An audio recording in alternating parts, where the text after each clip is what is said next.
Hello, welcome back to Aetheral Space. Your Grace, if I may be so bold, a raven has arrived with a chapter of Aetheral Space. Ooh, 13.56, The Crawling Knight. Indeed, Your Grace. Why are you Peter Baelish again? Did you start watching Game of Thrones? I've been watching House of the Dragon. Oh my god. He's not in it, but it just sort of exists in that same world, so Peter Baelish comes to mind. I gotta get on House of Dragon. I also have to finish Shogun and Fallout. Looks to camera. Your Grace, if I may be so bold, unfinished business is a balm for the soul. Well, so they say in the area.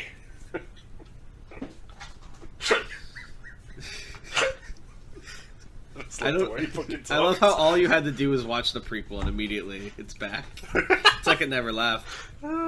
He's just sort of, in my, like, when I do it though, he's just sort of generic treacherous advisor. But he's not really like treacherous, he just sort of tells you stuff. Your Grace. And he always has to ask if he can be so bold. Okay, I'm done being Peter Baelish. Alright, you ready? Wait, I'll go on more. Okay, well, people are gonna kill me for this because this has now gone over a minute. Okay. Your Grace, your ear was grazed. A foul omen, some might say. Peter Baelish with the smoking gun. I'll never tell. Suspiciously gun-shaped thing in Peter Baelish's throat. Jesus. Yeah, if you didn't hear about this, this Aetheral Space was recorded after the assassination. This is like the Supernatural meme, where it's like, that's how people learn news. Alright, we have to watch, we have to read this now, or they will kill me. Okay, go. Bruno barged into the room he'd been provided, the strength already leaving his body, drained by the night they'd had. Probably it was quite a nice room. This wasn't a bad hotel by any means. Ordinarily, a place like this would have been infested by businessmen and rich tourists. The only reason the Toy Musashi had been able to get this floor reserved was because of his status as a Dawn contestant.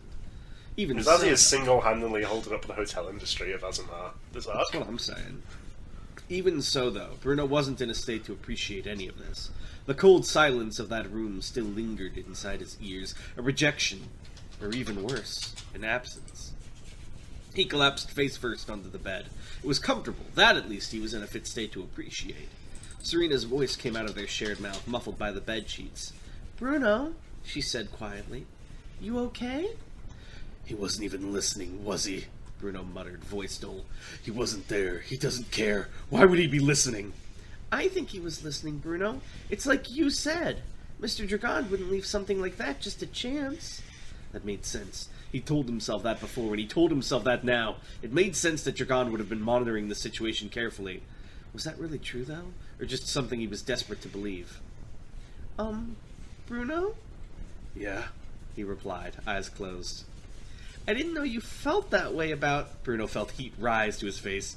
About Mr. Skipper. About the crew back then. You really wanted us to leave?"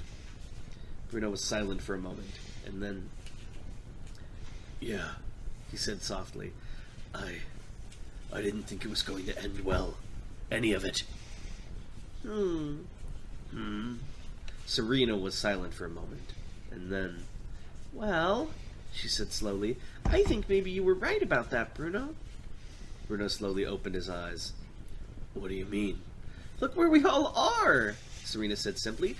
"Look what we're all doing. I don't think it ended well. I don't think it ended well at all." Bruno lay there on the bed, limbs tangled beneath him like a gaggle of snakes. A bitter smile rose to his lips. What a strange sensation. To realize the life you live now is the failure of a distant dream. "Damn it. God damn it." "Is this a bad time?" asked the Toy Musashi. Bruno's head snapped up. The full moon stood there. We're doing a barbecue in the pool. "I wanted to invite you guys." The disco downstairs. Pushing his fingers together, "Do you like the moon theming?" I'm very insecure about it. Morgan says he likes it, but I'm not so sure anymore. Completely unrelated. The full moon stood there awkwardly in the doorway, hands clasped in front of him, looking down at Bruno with those cold, grey eyes. Had he really gotten so close without them noticing? Bruno felt a chill go down his spine. "What is it?" he asked. Musashi stepped into the room, eyes fixed on the window and the night outside. "I just finished speaking with Morgan. He says you performed well during the operation." Bruno shrugged. "It's not like we got the chance to do much." Dorothy Iroh's intervention was. Musashi considered his words. Unexpected, yes. But you did face a branch of the Tree of Might on my behalf. For that you have my gratitude. It was self-defense, Bruno glared at him. Don't go thinking I went after him for your sake or anything. Musashi frowned. You seem determined not to have me warm to you. Is there a reason for that? I'm not the biggest fan of the supremacy, Bruno snapped, his smashed hands twitching reflexively, and even ignoring all the bullshit 3 years ago. You're looking to become supreme, so I'm not the biggest fan of you either. Musashi paced around the bed as he spoke. What if I told you I wish to change the supremacy, to make it a definitive force for good? Bruno sighed. It was always the same dream, wasn't it? I want to change the shape of this world. Can't be done, Bruno said simply. Musashi stopped his pacing, looking down at Bruno. You sound quite certain of that. Reluctantly, he produced words.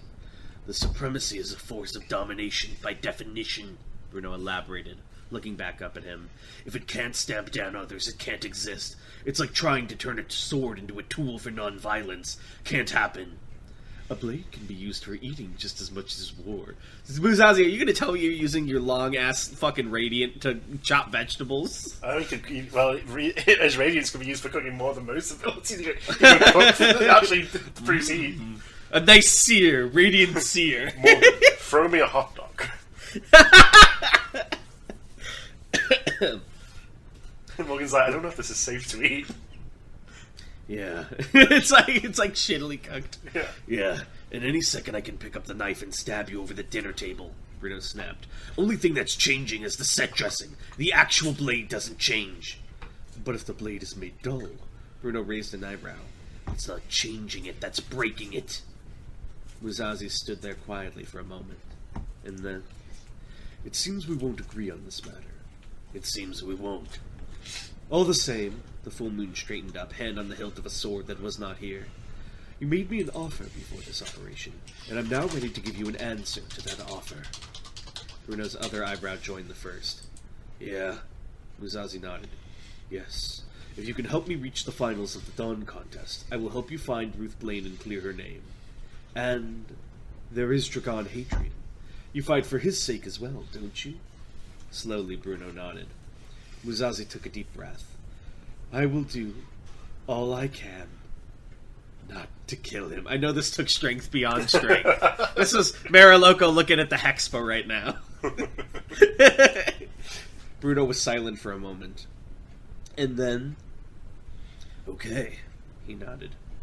I think I can work under those terms. Boss. Big boss. Ooh. We have another bracket picture. Are you ready for this? Yeah. Atoy Musashi versus Dorothy Iroh. Palatine versus Mariner 13. There's never been a character so done. Mariner 13 right now? There's no way. Marina's like, wait. Could you imagine after all that build-up, it's like, Palatine defeated Mariner 13! The new boss fight. Dragon Hadrian versus the Crown, lol. And Yusef Singer versus Mr. Gas. Everyone else is looking over at that bracket like, the hell are they doing over there? There's no way Mr. Guest isn't going to be some reveal of someone we already know, right? There's no way. Who's Mr. Guest? Me. It's my insert. It's Pietro. He's there. He's just wearing like a mustache. Yeah. The prince news told me came to in wear over- this. Is Mr. Guest, what's his face? Piero? Oh, I said Pietro, like your fucking 5,000 guy. The news came in overnight. Palatine was free. The Aether Awakening had broken free of its containment facility, escaped into the city, and slaughtered its upcoming opponent. Yeah, I did Immediately. I called that immediately. Mariner 13 still got shooters out here. Mariner 13, it's never been so over. This character is going to be a footnote in the wiki. Mariner 13 plucked. They had more elaborated in their fun fact than they got on screen. That's fucked up. Mariner 13 plucked from traffic and shredded in public. Right after doing so, it had slipped into the shadows and not been seen since. Under any other circumstances, this would have been a terrible tragedy. But during the Dawn contest, just another victory. Could you imagine buying a ticket to the Dawn contest and all the fights happen outside the arena? Yeah. I'd be so mad. You have to watch them in 240p People are on pretty fucking mad about this Sphere. Dawn contest. They're saying this is a major Dawn contest. That for real. The fever of battle had already infested the population. Security forces were searching for the Rogue Awakening, but everyone already knew. Excuse me. It would only appear again when it pleased. Soon enough, the news of the rampage had already faded to a buzzing in the background. As the sun rose, the people already had a new battle to look forward to. One with human faces, one with human souls, one they could truly, truly sink their teeth into. A Toy Musashi versus Dorothy Eyebrow. Popcorn? My throaty hurt. When you throw your hat? Yeah, my throaty hurt. Yeah. I'm gonna get some water while you read, Reader Boy. This guy, can you hear me? But he's getting water. He doesn't even care. I'm thirsty. Why don't you read even once? Your grace, more wine. Do you hear this, readers? He's incapable of a small task. I just want to make sure you can hear me when I'm reading. I have a headset. Okay. A wireless headset. Hey, calm down. You're being You know hysterical. what? I'll just keep going. It's okay. No, okay, it's fine. No, you don't, They were waiting at Dorothy's apartment when she got home. Men in dark suits and masks standing outside her door, official and inflexible, as if she were the intruder here. We saw your Twitter. Where were you? Where were you on July 13th, 2024? One nodded to her as she approached, gesturing towards the door with a hand. "He's waiting for you," the guard said, voice warped into menace by his mask. Dorothy sighed. She'd been expecting something like this. To be honest, she was surprised they'd even waited this long.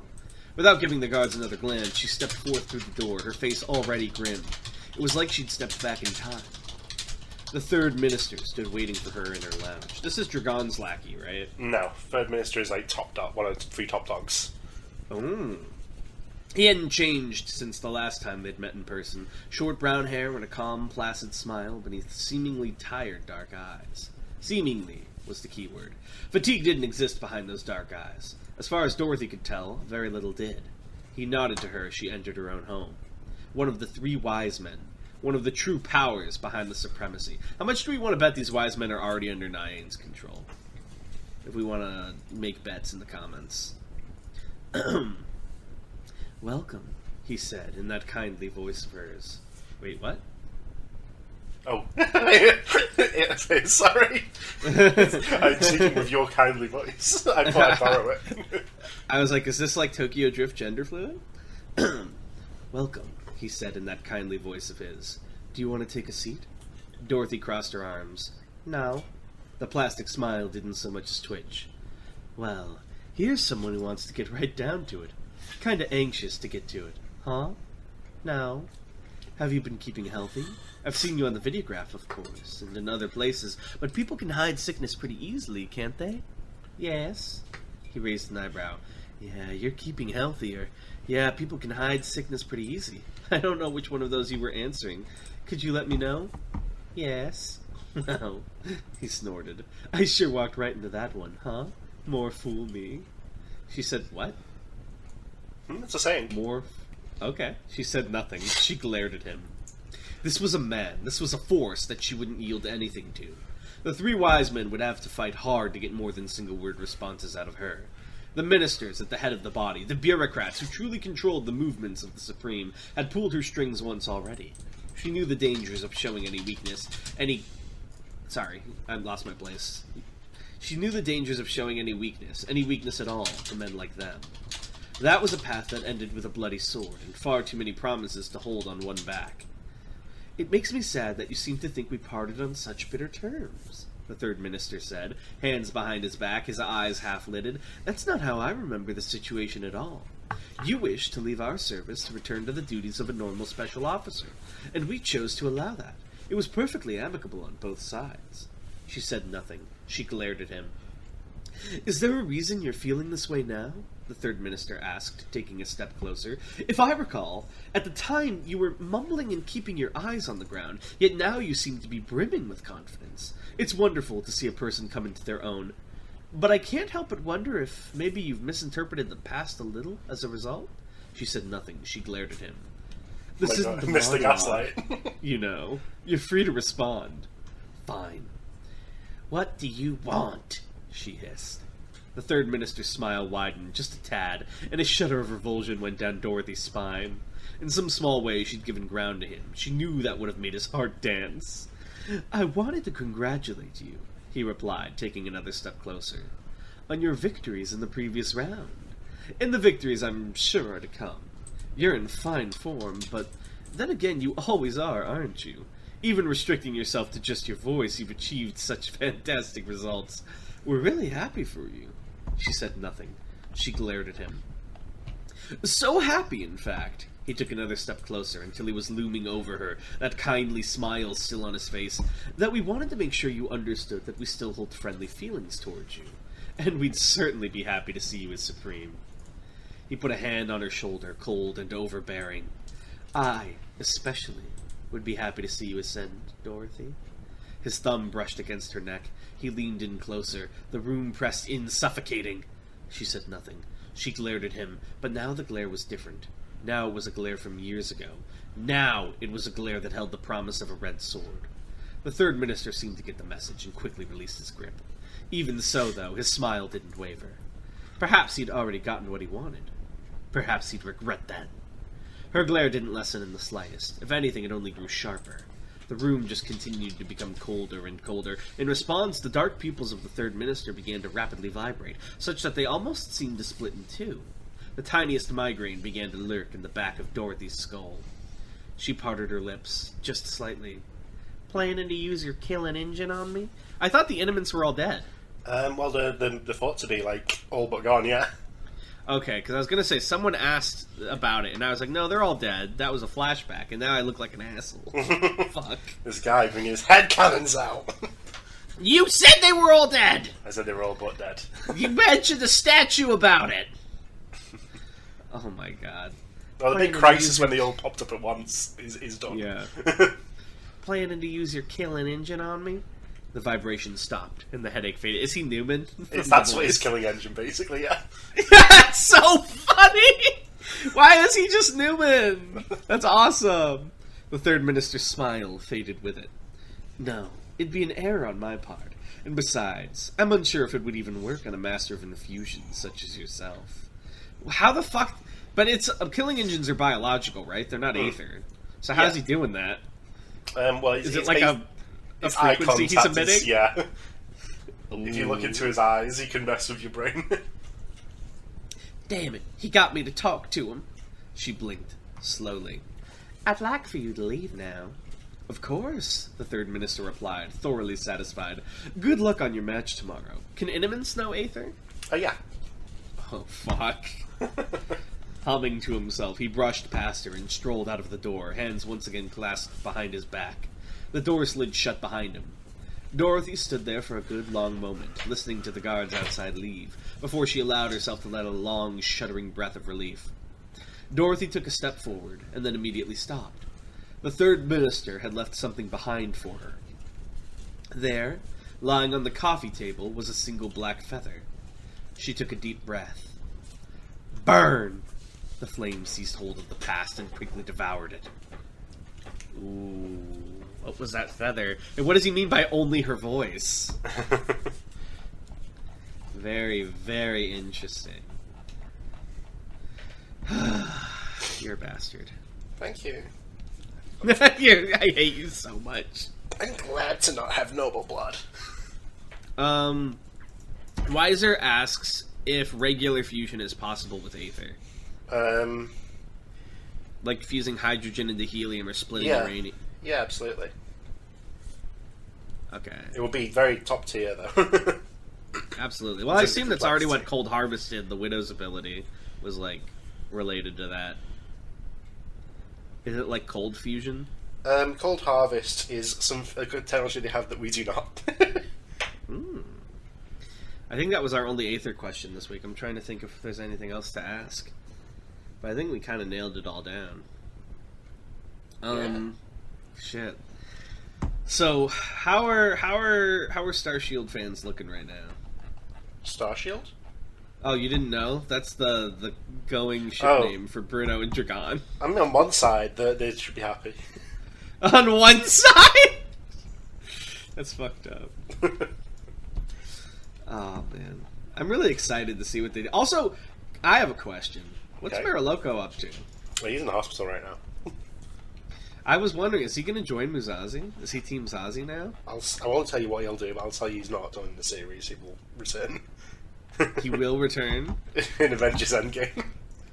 Mariloco thought he would quite like to be an Unchained. Alright, well, thank you all. Doesn't for even make any listening. fucking sense. Yeah, we just have to. I would very much like to be a demon the devilish. Will you preserve the supremacy of mine, Hexpaw? Alright, well, thank you all for watching, and we'll see you next time. Bye! Bye.